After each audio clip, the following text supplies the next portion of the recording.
Esta es lección 14 del panorama del Antiguo Testamento 1. Lección 14.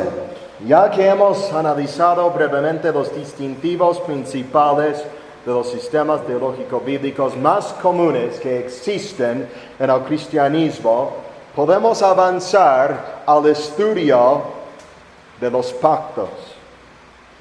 Ya hemos explicado de manera muy general como la postura de la teología del pacto bautista, que procede del movimiento puritano, que por su turno procede de la teología de la Reforma protestante, es la postura que en nuestra opinión más armoniza con el testimonio bíblico. No decimos esto para dar ningún peso a las opiniones de los hombres, ni a ninguna tradición, sino porque estamos convencidos que es el testimonio de las Escrituras mismas y que nuestros antepasados en la fe fueron fieles a la luz que Dios en su gracia les había dado para la alabanza de la gloria de Dios y no de los hombres. Así que en vez de inventarlo todo de nuevo, en vez de sacar novedades teológicas aquí, podemos ubicarnos dentro de los parámetros de la ortodoxia histórica.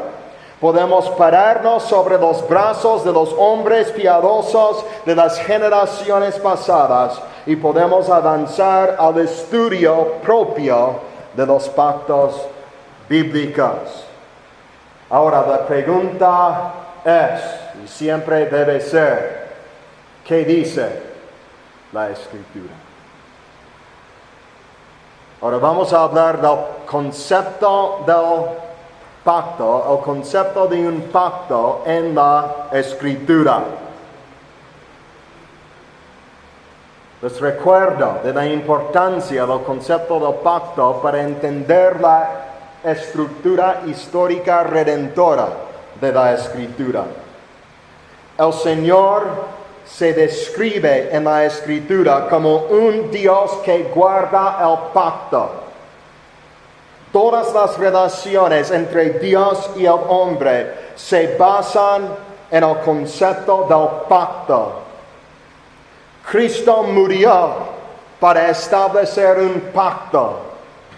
Nuestra salvación depende de un pacto. Nuestra seguridad eterna como creyentes depende de la relación de un pacto.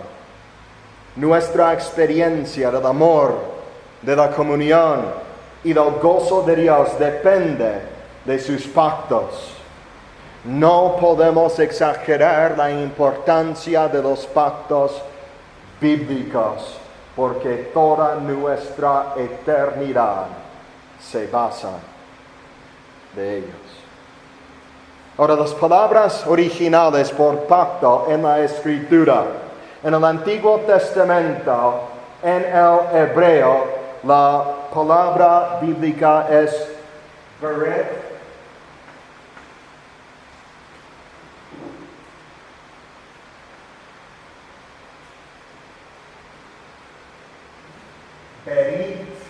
Berith se encuentra más o menos 275 veces en el Antiguo Testamento. ¿Escuchaste eso? 275 veces satura las Escrituras del Antiguo Testamento. ¿Qué quiere decir la palabra? Bueno, hay debate sobre la etimología de la palabra. No sabemos precisamente lo que quiere decir en su raíz original. Algunos dicen que se deriva del verbo hebreo bara, que quiere decir cortar, y que se refiere a cortar un pacto. Hay una alusión bíblica a eso en Génesis 15:17, de cortar y partir los pedazos de los animales al hacer el pacto abrahámico. Otros dicen que la palabra se deriva de la palabra asiria, beritu, que quiere decir atar, que se refiere a un vínculo o a vincular un compromiso. Dice Louis Berkhoff, cito, para la construcción de la doctrina no tiene gran importancia conocer el origen de la palabra. Yo creo que él tiene razón. Para estudiar el concepto del pacto bíblicamente, todo no depende de la etimología de la palabra. Eso realmente no es lo más importante. Lo más importante es cómo se utiliza en la Escritura, cuál es su contexto, cuáles son las connotaciones teológicas que la palabra lleva, a qué se refiere cuando se usa en la Escritura. La otra palabra es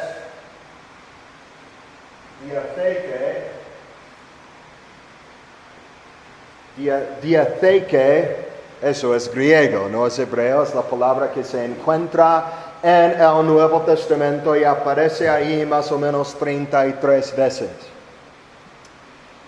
Esta es la palabra griega que los autores del Nuevo Testamento usan cuando citan una escritura del Antiguo Testamento que contiene la palabra berith.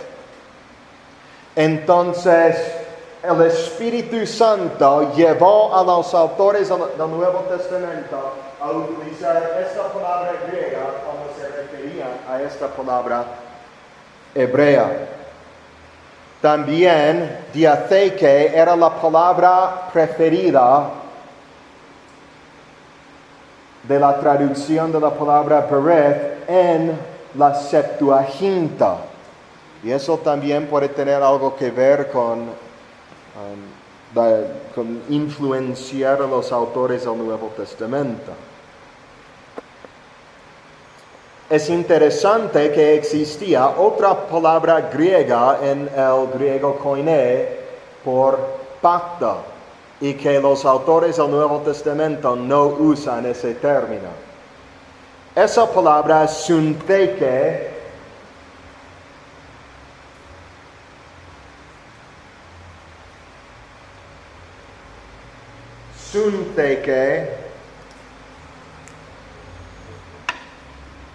y esa palabra comunica la idea de igualdad legal entre dos partes. Normalmente en la cultura griega, al referirse a un pacto, se referían a un contrato entre dos partes. Y eran dos seres humanos, dos como iguales. El Nuevo Testamento usa el término diatheke y se refiere esa palabra griega en la cultura del Nuevo Testamento de esos tiempos, se refería a una disposición de bienes, una administración o un testamento. No era la palabra normal por pacto. Sin embargo, es la palabra que usan. Porque diatheke no lleva las connotaciones de igualdad entre dos partes. Y los autores del Nuevo Testamento que no querían enseñar que los pactos divinos son iguales, entre dos partes iguales. Dios reina sobre el hombre. Dios es soberano. Dios es el que impone su pacto de manera soberana. Por eso diatheke y no syntheke. Ahora, tiempo de divertirnos. ¿Cuál es la definición de un pacto? ¿Cómo lo podemos definir? Bueno, ha habido mucha diferencia de opinión en la historia sobre este punto en particular. Sin embargo, es importante que lo definamos correctamente. Si aparece más de 300 veces en la Biblia la palabra por pacto, yo creo que debemos definirla correctamente, si queremos asegurar que entendamos el concepto correctamente. Entonces, algunos parámetros para definir pacto correctamente. Primero, y digo esto para que si tú no estás de acuerdo con la definición que yo voy a dar, tú puedes estudiar y buscar todas las instancias de la palabra en la Escritura y 300 versículos más o menos. Luego puedes llegar a empezar a sintetizar los descubrimientos de tu exégesis allí y llegar a algún tipo de definición. Pero esa definición que vas a poner tiene que cumplir con estos tres parámetros. Uno, la definición tiene que armonizar con toda la evidencia exegética relevante. O sea, debe proceder primero del método exegético en vez de ser forzado a conformarse a una teología sistemática. Y digo eso porque los primeros teólogos reformados por algunos siglos tendían a definir un pacto en términos de su teología sistemática principalmente. Yo creo que es un error. Cuando John Gill, el teólogo bautista, por ejemplo, define un pacto en términos de un contrato entre iguales, ya está mal. Y él dice, el único tiempo verdadero y real propiamente es el pacto entre el Padre y el Hijo. Y todos los demás son diferentes administraciones, pero no son pactos propios. ¿Pero qué hace con todo lo que la Biblia llama un pacto? Tiene que forzarlo a cuadrar con su teología sistemática. Pero antes de incluso de ir a los léxicos, es decir, la etimología de la palabra quiere decir esto y esto y esta es la definición, a veces hay mucha interpretación en esos léxicos. Y además, una pequeña definición de un léxico, un diccionario de idioma, no va a definir las connotaciones teológicas que la palabra lleva. Como la palabra gracia. Puedes buscar gracia en un léxico. Favor inmerecido. Va a dar varias definiciones de acuerdo al rango lingüístico de la palabra y los usos en la Biblia, pero ciertamente no te va a explicar lo que es toda la connotación teológica de la palabra gracia. Si lo que tú entiendes de la gracia de Dios es lo que aprendiste de una definición breve de un léxico, no entiendes la gracia de Dios. Tienes que leer toda la Biblia, tienes que buscar palabras hebreas como chesed, tienes que leer Salmos, tienes que estudiar la redención de Egipto, tienes que estudiar la cruz de Cristo, tienes que buscar la palabra gracia y otras palabras relacionadas como misericordia, y estudiar el contexto y extraer, hacer exégesis de esos textos, a fin de poder entender la palabra correctamente. La palabra hebrea bereth o berit no es diferente. Hay que seguir el mismo método. Segunda, tu definición debe ser lo suficiente amplio como para englobar todos los pactos bíblicos. O sea, si la definición que tú tienes excluye algún pacto, si excluye algo que la Biblia llama un berith, entonces la definición es inadecuada.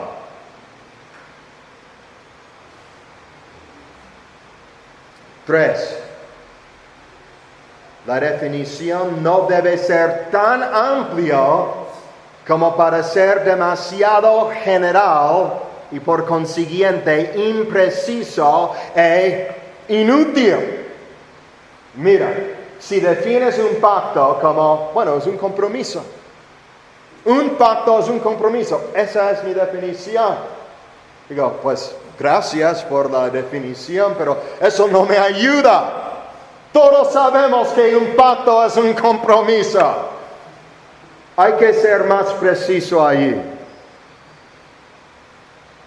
Y algunos, lamentablemente por evitar el error previamente mencionado, el de no ser suficiente amplio, caen en el error de ser demasiado general y de faltar precisión.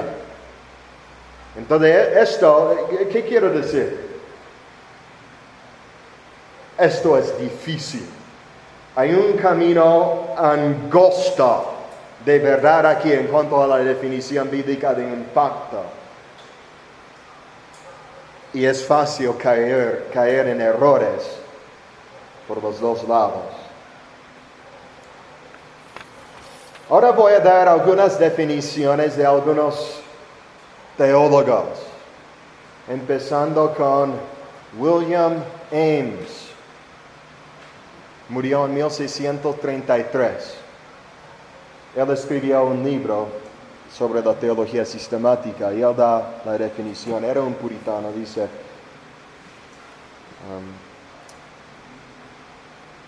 Este pacto es, pues, un tipo de transacción de Dios con la criatura por la cual Dios manda, promete, amenaza, cumple. Y la criatura se obliga a obediencia a Dios que la manda. ¿Qué decimos de esa definición?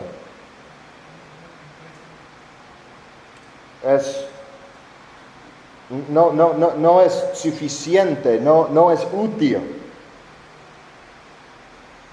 Una transacción de Dios con la criatura por la cual Dios manda, promete, amenaza y cumple. ¿Amenaza? Si un pacto es una transacción en que Dios amenaza, entre otras cosas, ¿cuáles serían las amenazas al pacto noéico? Yo leo ahí de un pacto unilateral, como si fuera una concesión real de pura gracia. Su definición es inadecuada si quiere decir, por esa definición, que todos los pactos incluyen todos esos elementos. Si no quiere decir eso y simplemente quiere decir que todos los pactos incluyen por lo menos uno de estos elementos, entonces su definición es muy amplia, muy general. Falta precisión. Entonces eso es inadecuado. Luego, Herman Bavinck, un gran teólogo. Él murió en 1921.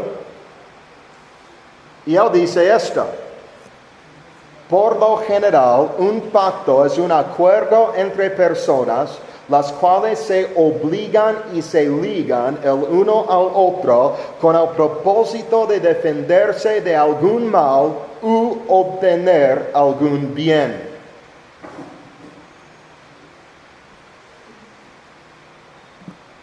Su definición también es inadecuada, porque presenta el concepto del pacto como si fuera horizontal. No incluye ninguna explicación de la administración soberana de Dios, de imposición soberana. No la menciona. Y de otros elementos importantes de los pactos bíblicos, no los menciona. Explica el pacto como si fuera un compromiso mutuo. Y eso es un problema.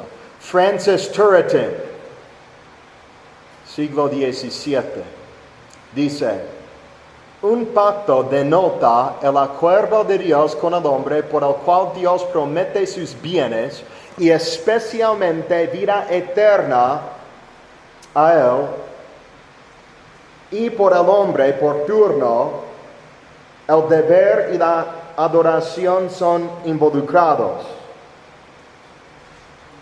Y dice, esto se llama doble y mutuo, como dos aspectos, doble en el sentido de tener dos aspectos. Dice, esto se llama, en inglés es two-sided, dos lados. Esto se llama doble de dos lados y mutuo porque consiste de una obligación mutua de las partes contratantes, una promesa de parte de Dios y una estipulación de la condición de parte del hombre. El pacto noéico. ¿Cuál es la estipulación de parte del hombre que Dios exige en el pacto noéico? Otra vez, es unilateral. Su definición no engloba el pacto noéico. Si aplicamos su definición al pacto noéico, tenemos que excluir el pacto noéico de ser un pacto, y es uno de los pactos bíblicos más importantes. Es la primera cosa que las Escrituras llaman un berith. Entonces es inadecuada esta definición. Herman Whitsius, él es uno de los padres de la teología del pacto. ¿Qué dice él? Nació en 1636. Él dice, un pacto de Dios con el hombre es un acuerdo entre Dios acerca de la manera de obtener la felicidad consumada. Esto incluye una amenaza de destrucción eterna, por la cual el menospreciador de la felicidad ofrecida en esta manera será castigado. Y dice que tiene que ver con vida eterna y castigo eterno, básicamente. Pero yo leo de muchas cosas que las Escrituras llaman un berith, que no incluyen vida eterna y castigo eterno. Inadecuado. Igual, el mismo pacto noéico, de nuevo, su definición no incluye el pacto noéico. John Murray, el gran teólogo sistemático de la generación pasada, él era consciente de estos errores de sus antepasados teológicos. Entonces él escribe un libro sobre la teología del pacto, donde él profundiza en el concepto del pacto, y él escoge como su pacto ejemplar el pacto noéico. Yo creo que él percibía los errores de los demás al excluir el pacto noéico. Entonces, esta vez es la primera instancia de la palabra berith en la Escritura. Es importante esa Escritura. Su definición es esta. Un pacto es una administración soberana de gracia y promesa. Muy concisa, así era John Murray, por eso es un teólogo sistemático tan bueno, porque te empaca tanta verdad en tan pocas palabras. Pero en este caso yo creo que cometió un error. Una administración soberana. Entonces ahora hay una administración soberana, no es horizontal, no es mutuo, es soberana. De gracia y promesa, pero en el pacto mosaico yo leo de amenaza y no solo de gracia y promesa. ¿Qué pasa con el pacto mosaico?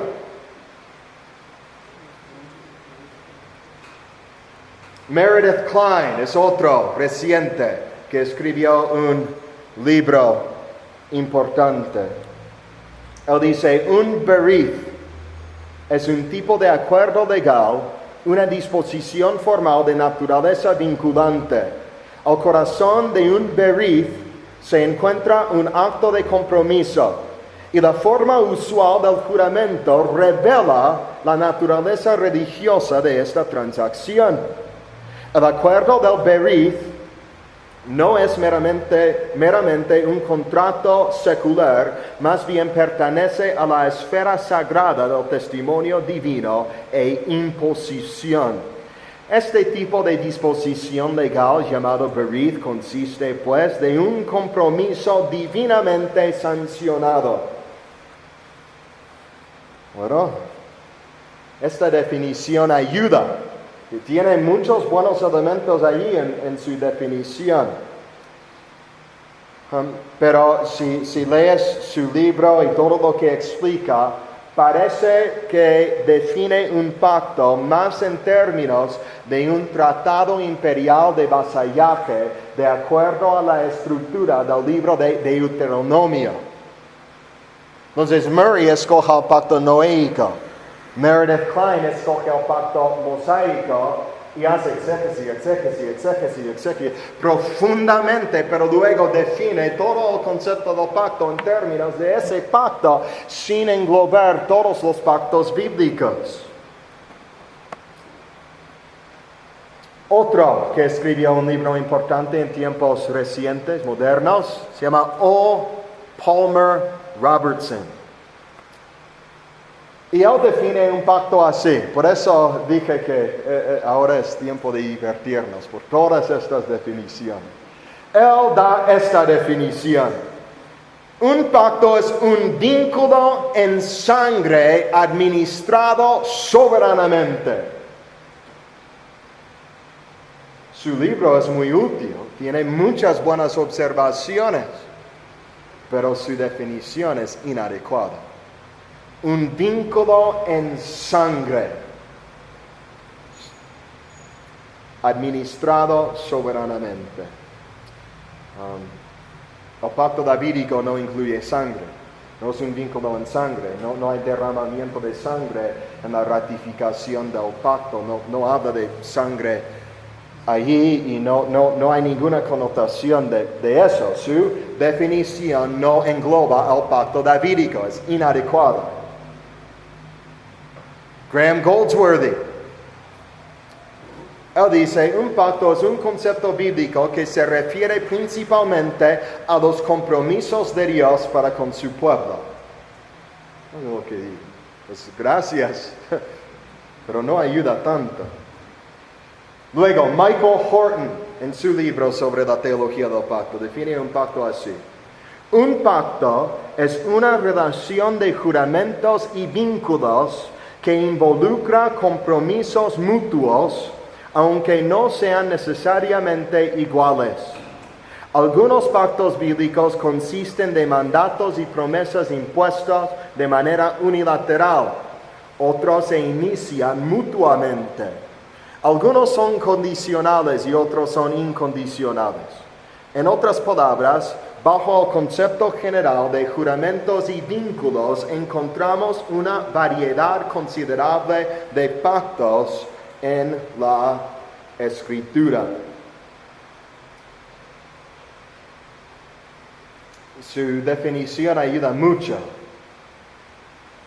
Tiene muchos buenos elementos y creo que de todas las definiciones es entre las que llegan más cerca a la definición bíblica precisa.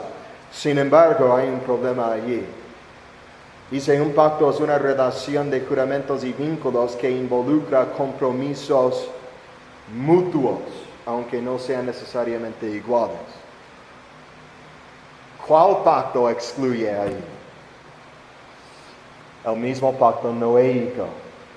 No hay compromisos mutuos. ¿Cuál es el compromiso mutuo, el pacto mosaico? Una mente depravada, tener pensamientos todo el tiempo en la maldad, pecar contra Dios. Porque eso es lo que dice de la humanidad allí. La recipiente de los beneficios del pacto. Aunque el hombre sea así, dice Dios, tendré misericordia. Entonces no engloba bien el pacto noéico y eso es un pacto importante. Ninguna de estas definiciones cuadra perfectamente con nuestros tres parámetros. O la definición no engloba todos los pactos bíblicos o es demasiado general y por lo tanto no inútil.